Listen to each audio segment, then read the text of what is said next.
ఇప్పుడు మీరు ప్రకృతి అంటుంటే ఇప్పుడు గోదా వృత్తాంతంలో కూడా మనకి తిరుప్పావై పాసురాలు 30 పాసురాలు రంగనాథుణ్ణి పొందటానికి గోదాదేవి రచించి పాడుకున్న పాసురాలు తమిళంలో ఉన్నాయనుకోండి.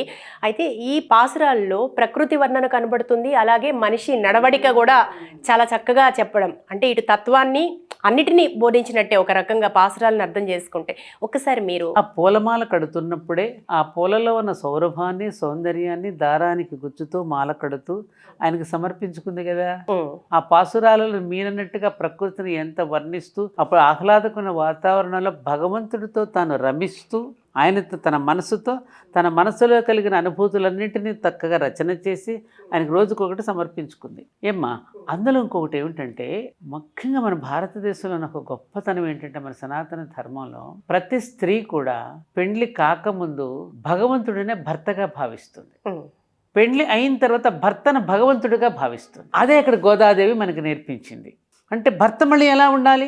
దుర్మార్గుడిగా ఉండాలా, కొట్టేవాడుగా ఉండాలా, కాదు. పతి పరమేశ్వర్ అన్నారు. పరమేశ్వరుడు ఎలా ఉన్నవాడు భర్త నిజమైన భర్త. పరమేశ్వరుడు ఎలా ఉన్నాడు? తన అర్ధభాగాన్ని ఇచ్చేశాడు. అలాగే రంగనాథుడు ఎలా ఉన్నాడు భార్యలతో, గోదాదేవితో ఎలా ప్రవర్తించాడు, ఎలా తనలో ఐక్యం చేసుకున్నాడు, ఎప్పుడు ఐక్యం చేసుకుంటాడు తనలోకి? ఆమె యొక్క నడవడిక, ప్రవర్తన, భావజాలము, ఆ సౌందర్యము వాటన్నీ ఉన్నప్పుడే తనలోకి ఐక్యం చేసుకోగలి తన భాగాన్ని ఇచ్చేశాడు. అది తెలియజేయడం కోసమే ముఖ్యంగా కన్యలతో గోదాదేవి ఏం చేసింది? తాను కన్యగా ఉన్నప్పుడు తన సఖులందరినీ పిలిచింది. తాను నడుస్తూ ఇతరులను కూడా అలా నడిచేటట్టుగా చేసింది. తాను అనుభూతి చెందుతూ తన అనుభూతిని అందరికీ పంచిపెట్టింది. అందరూ ఆయన ప్రేమించేటట్టు చేసింది. ఆ గొప్పతనాన్ని అందుకనే మన గోదాదేవిని గుర్తు చేసుకుంటూనే గొబ్బెమ్మలు పెడతారు కదా. ఈ నెల రోజులు గొబ్బెమ్మలు పెడతారు కదమ్మా. మధ్యలో పెద్ద గొబ్బెమ్మ పెడతారు, దానిలో ఒక రేగుపండు బదరీ ఫలాన్ని పెడతారు. బదరీనారాయణ బదరీ ఫలాలు ఆయనకి సూర్యుడికి సంకేతం. లోపల ఉన్న గింజ భూమి, గుజ్జు చంద్రుడు, పైన ఆకారం సూర్యుడు. ఆ బదరీ ఫలాన్ని మధ్యలో పెట్టి బంతి పువ్వు పెట్టి చుట్టూ కొన్ని గొబ్బెమ్మలు పెడతారు. ఆ మధ్యలో ఉన్నది శ్రీకృష్ణుడు, చుట్టూ ఉన్న గొబ్బెమ్మలన్నీ గోపికలు. దాని చుట్టూ అలరిస్తూ వాళ్ళు చక్కగా గొబ్బెమ్మలు పాటలు పాడతారు. ఏదైతే గోదాదేవి తన మనసులో ఉన్నటువంటి భావాలను తను రచించి ఆయనకి ఎలా అయితే పంపించిందో, మన కన్నె పిల్లలు కూడా ఆ భావాలను తమకు తెలిగిన, ఇప్పుడు ఎట్లయితే మన బతుకమ్మ పాటలు ఏ విధంగా అయితే జానపదాల్లో పాడుకుంటారో, మన స్త్రీలు కూడా ఇక్కడ ఈ కన్నె పిల్లలు కూడా ఆ పాసురాలని అదే అర్థాన్ని మన తెలుగు భాషలో చక్కగా వారికి తెలిసినట్టుగా రచించుకుని వాళ్ళు పాడుకుంటున్నారు. సేమేగా. ఇప్పుడు ఈ నెల రోజుల పాటు కూడా మనకి సంక్రాంతి శోభ కనిపిస్తూనే ఉంటుంది. ప్రతి ఇంటి ముందు ముగ్గులు, మీరు చెప్పినట్టుగా గొబ్బెమ్మలు. ఇక్కడ ఏంటంటే మీకు అర్థం అవ్వాల్సిందమ్మా, దేవాలయానికి వెళ్ళి పంతులు గారు ఇది తెలియాలి. పాసురాలు చదువుతారు, ఆలయంలో పూజలు చేస్తారు. పూజలు చేసుకోలేని వాళ్ళు, దేవాలయానికి వెళ్ళలేని వాళ్ళు ఏం చేస్తున్నారు? అక్కడ 9 చుక్క ముగ్గులు అంటారు, రథాల ముగ్గులు అంటారు, రకరకాల ముగ్గులు ఆ పైన ఉన్నటువంటి ఖగోళాన్ని నేల మీదకి దింపి మామూలుగా ముగ్గులు వేస్తారు, కానీ ఇప్పుడు వేసే ముగ్గులకి ఒక ప్రత్యేకత ఉంది. పైనుంచి కిందకి దింపేస్తున్నారు. అన్ని కిందకి దింపేసి 9 చుక్కలు ముగ్గేస్తారు. నవగ్రహాలను కిందకి దింపగలరు. అంత గొప్ప శక్తి ఉంది మన దగ్గర. ఆ పైన వాళ్ళని కిందకి దింపి వాళ్ళని పూజ చేసుకోవడం అనేది ఎంత గొప్ప విచిత్రమైనటువంటి గొప్ప సంగతం అది కదా. కాబట్టి ఆ విధంగా ఏమిటంటే, ఈ సంక్రాంతి పండుగ నెల రోజులు కూడా ఏ విధంగా అయితే కార్తీక మాసం నెల రోజులు ఆధ్యాత్మికత, ఆరోగ్యానికి ఏ విధంగా అయితే ప్రాధాన్యం వహించిందో, ఈ ధనుర్మాసం కూడా పూర్తిగా ఆరోగ్యానికి, సౌభాగ్యానికి సంబంధించిందే. ఎందుకంటే రైతులు ముఖ్యంగా విశ్రాంతి తీసుకునేటటువంటి సమయం పల్లెటూళ్ళలో. ఈ సంక్రాంతి వైభవం అంతా మీకు పల్లెటూళ్ళలోనే కనిపిస్తుంది. ఎందుకని అప్పుడే అంతా పంట ఇంటికి తెచ్చుకుంటారు. భోగి అంటే భోగభాగ్యాల నుంచి వచ్చింది. భోగి కూడా మనకి ధనుర్మాసంలోనే వస్తుంది. అంతే కదా. మరి సంక్రాంతి 3 రోజుల పండుగ కదా.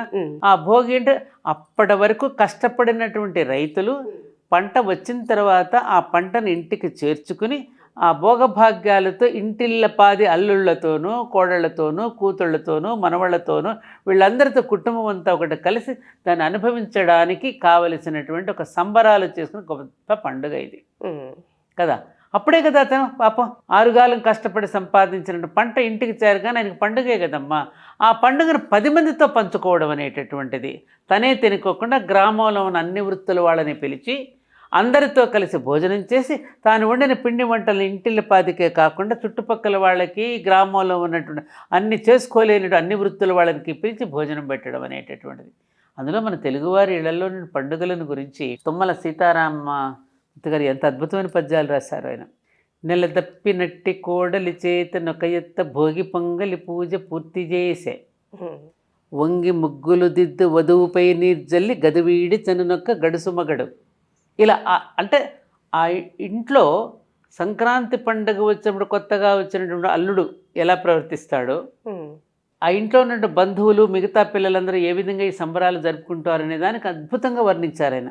ఇంకోటి ఏంటి, కాగి కాగిన కప్పుర భోగి పాయసంబు చవులూరి కరివేప చివురుతో గమగమలాడు పైర వంకాయ కూర తరుణి కస్తుంబరీదళమైత్రమే నాల్క త్రిప్పుడల్చడు నక్కదోస బజ్జి ముదురిపోయి నమదురు గుమ్మడి పండు ముదురు పులుసు జిడ్డుదేరిన వెన్నెల గడ్డ పెరుగు మధుర మధురానురాగ సామ్రాజ్య పీటి మకరధ్వజమ్మ నెత్తి అంటే ఇలా పద్యాలు సంక్రాంతి పండుగప్పుడు గ్రామాలలో ప్రతి ఇంటిలో ఉండేటటువంటి వాతావరణాన్ని, ఆ వండినటువంటి ఆ పదార్థాలని వర్ణిస్తూ అద్భుతంగా రాశారు ఆయన పద్యాలు. ఆ రుచులు ఉన్నాయా ఇప్పుడు?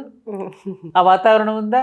మీరు అన్నట్టుగా పల్లెల్లో కనిపిస్తుంది. కానీ ఈ పల్లెలకు కూడా ఇక్కడ వాతావరణాన్ని పట్టుకెళ్ళిపోతున్నారు వాళ్ళు. అది కరెక్టే. ఇక్కడ నుండి ఈ స్ట్రెస్ నుంచి, ఇప్పుడున్నటువంటి ఒత్తిడి నుండి బయటపడాలనేటువంటి కోరికతో భాగ్యనగరం మొత్తం ఖాళీ అయిపోతుందా?